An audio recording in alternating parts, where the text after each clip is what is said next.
Good morning and happy Wednesday, folks. William Tramp, also known as This FNGM here, ready to talk to you about Encounter Party. Encounter Party episode 18 aired last night on March 5th, 2024 on the Dungeons & Dragons Adventures Network. This can be found on Freevee or Plex. And/or Plex. It can be found on both. You could have two TVs going at the same time and watch them on two different channels if you want to. I don't know why you would do that, but you could.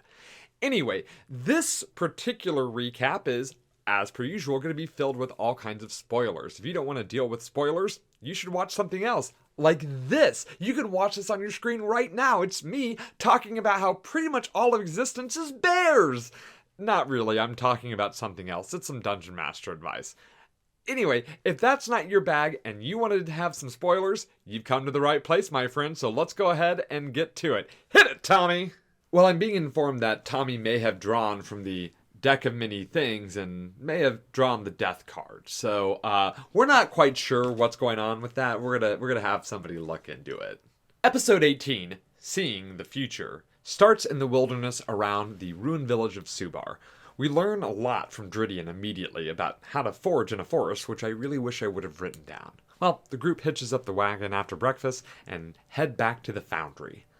Olivina discovers that they are in a forest of worms, the Y type, not the O type. It's not gross, it's dangerous, but they're not assaulted. Elgie meets them at the foundry, and they present to her the Rock of Randomness. You know, the one that, when rolled, causes horrifying chaotic randomness and ruins villages. Well, Elgie seems unhappy about this. This is clearly a task that they were not expected to succeed. Whoops. Well, the group is left with the rock, and they're led back to their rooms, but this time they're not locked in. After a bit, they're given robes and told that their initiation ceremony is coming. Asher asks about her sister Iris and discovers that Iris is not at the foundry. As Iris's act of devotion wasn't viewed, she was sent to Waterdeep to create a brand new act of devotion. Then asks about his uncle Thane's presence at the ceremony and discovers Thane will not be there, and Coraline also mentions that she has to be careful about what she says. Then also asks about Caden Temperance, but there's no record of him. Dridian asks why this area is called the Foundry, and Coraline, instead of answering, leads them to the alchemy lab for the initiation. Everyone who is present at the Foundry is there, and they are giddy with excitement. A very young male dwarf presents himself to them as Dally, telling them that they were continuing the works of a great man who died before his time. Dally speaks of seeing the future, not in divination, but as a true window into the future, and the characters are about to witness this. Coraline brings in a tray with the blue monocles, as well as a board with some pegs in it and chambers up at the top filled with multicolored balls. The group is informed that they will be able to see far enough in the future to see which balls will land where when they are dropped down the pegs. The future sight ability is limited as how far it can go. Then volunteers, so they call in a medic. The dwarf puts the monocle on Ven's eye, and Ven is then able to see the balls landing, despite the fact that they haven't even been dropped yet. Ven then has to make a constitution saving throw, and whoa! His eye starts to deteriorate, disintegrate, falling away like cigarette ash. Well, Ven's healed, and they start the contraption, and Ven realizes that he saw exactly the future. The balls land exactly where he saw them land while using the lens. Then asks to go again, but the others have to be given a chance first. Asher is next, and she also does poorly on her constitution saving throw. She sees the future of the machine, as well as her eye also starts to disintegrate as well, and she doesn't seem to mind the pain. She's pretty excited about it. Well, the whole group attempts. Tolo gets a freaking 25, which is barbarian constitution for you. So while everyone else is able to see the future of where the balls land, Tolo sees something different. He sees Dally the dwarf walking around the corner. Well, he also gets a scent of orange blossom honey. Dally tells them that they are now in the future. And then Dally leaves. As he leaves, he goes around a different corner, which implies that Tolo may have seen pretty far into the future, much further than anyone expected. Well, the group questions Coraline as to the method of making the lenses, and they learn first that Dally is an apprentice of Master Brunehammer, although we don't know her yet. And we also learn that the lenses are made in the foundry. They learn that the original maker of the lens died. probably because they may have looked too long into the future. Coraline leaves after this, and Olivina begins to freak out that there is a connection between Almori and the meta guy are somehow connected to the future, as the future places a similar concern to their beliefs as the meta guy do. Trinian is concerned that the sword has been smelted for parts, and Flick begins to panic that he is in trouble and going to be stuck with his curse forever. Flick shares that concern with the rest of them. Trinian confirms that the curse inflicts that curse is Mirahane, and the voice within Flick agrees. Well, the group takes a long rest, and they level up to level 5, which is one of the biggest power jumps in Dungeons & Dragons 5th edition. Tolo wakes up the next morning and decides to be drunk, so that way he can move about the place and distract people so the group can do some work, and he sees Dally turn around a corner. Astra goes invisible and starts to look around. She goes into the alchemist lab, and the door is locked, and Astra reveals that she has thieves' tools. She does learn pretty quickly that mundane materials are not going to be enough, as the door is magically locked, so she continues to look elsewhere. The rest of the group also starts sneaking about, while Tolo is using his drunken singing to hint to the group as to where they should go, following Dally. They go down the hall that Dally walked down, and they see a lever. Flick has the idea to check for traps and discovers there are, in fact, 2 traps on that lever, because that lever's false. Eventually, Tolo realizes that no one's really watching him, so he stops the dancing and the singing. He joins the group and starts to use his detect magic ability, and that's when Brian, the dungeon master, hands him a black light. Kari turns on the black light and discovers this black light paint on the terrain, pointing to a secret door, which is freaking awesome. This is the way to use your terrain. It's so freaking cool. He discovers there's a transmutation spell on the door, tells the group, and Asher is able to copy down the spells needed and learns the knock spell, using that to open the door, revealing a secret door in the terrain.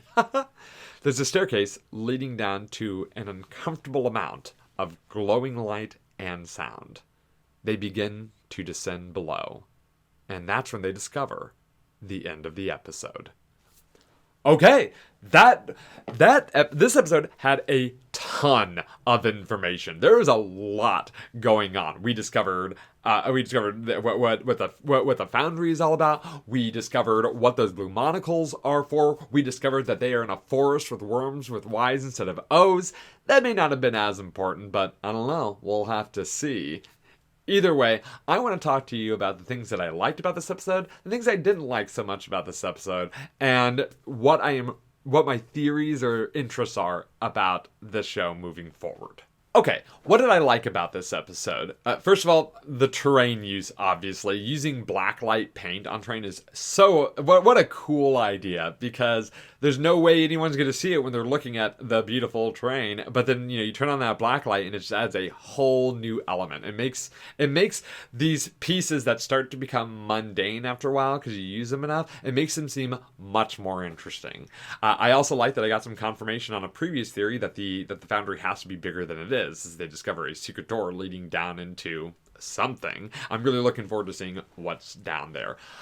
I love how they are explaining how the monocle works. I think the idea of magic items having some sort of degenerative effect, not necessarily a curse, but like some sort of like cost to use it, is interesting. It would have been very easy for Brian to have said, every time you use it, you take 1d6 points of damage.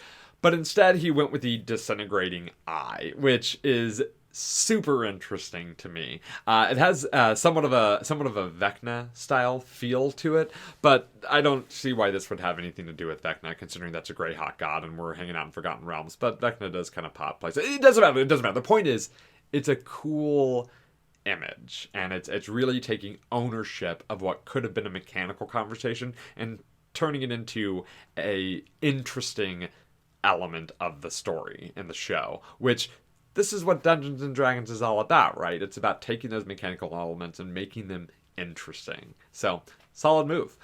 What did I not like about this episode? Honestly, this is probably one of my favorite episodes. I really have nothing negative to say about it. I want to know what's down below the foundry. I was left wanting more, for sure. Nothing negative to say in this time around. What do I think? What are some theories about this episode? Okay, so this theory goes all the way back to the very first thing that we ever saw on the show. So remember that they have this shared vision, right? And there's this big slime, big crazy, Cthulhian-like beast covered in eyes. And this is my theory. Those disintegrating eyes are creating that creature. Whatever that creature is, those eyes we saw all over in the very beginning, these are eyes from the disintegrating faces. I cannot be convinced otherwise. Also, another theory I have is, in the show, they already touched on it, but I'm going to agree with Olivia on this. The great man who started all this work. I think it's the head of the meta guy, right? The mysterious one that died in a fire or whatever. It's very clear to me that there is a very strong connection between the two groups. Now, I'm still wondering, about some of the pieces of it. What happened to Temperance's son? Kind of curious on how he fits in. I'm curious on how we're going to see Iris too. That's a question I have because she's all the way in Waterdeep, and that's a fair distance away. But that's a side thing. That's really more of something I'm looking forward to seeing Asher get some closure on that situation. Yeah, there's a lot of stuff in this episode that we got a lot of answers, and now we can see the future of the show a little more clearly, but not enough to guess the ending fully. And so yeah. I'm really looking forward to. I'm really looking forward to seeing where this goes. We've only got about 4 more episodes left, right? And I'm here for it. Okay, that's it. Those are my thoughts and feelings about episode 18, Seeing the Future of Encounter Party. I really hope that you got a chance to watch the episode, or if you haven't yet, I hope you go back and watch it. I think it's a really interesting one. I think it's a culmination of a lot of threads that we're finally starting to see the picture that the threads are creating. And yeah, if you have not yet, you should absolutely join the Encounter Party Discord. You should follow them on Twitter. They do a lot of fun stuff interacting with the fans, and I think that's just great, including doing kind of watch parties for every episode that they do. The next episode of Encounter Party will air on March 12th. Wait, is that true? Hold on, let me check, because I'm always second guessing this. Yeah, why did I second guess that? It's March 12th. The next episode of Encounter Party will air on March 12th on the Dungeons & Dragons Adventures Network, which can be found on Freevee and Plex. You can see it at 9 p.m. Eastern Standard Time. Hopefully you'll be watching it, because I know I will be, and then the very next day I'll be giving another one of these reviews. Hey, if you like these reviews and recaps, let me know. Hit that like button, hit that subscribe button. Tell me what you think about my theories in the chat. Or even better, go to the Encounter Party Discord and let them know how you feel about it, because I'm sure they would love to hear from you. Either way, that's all I have for today. I look forward to seeing you next time. Goodbye! Is that how I should end this now? Goodbye! We're not doing that. Bye.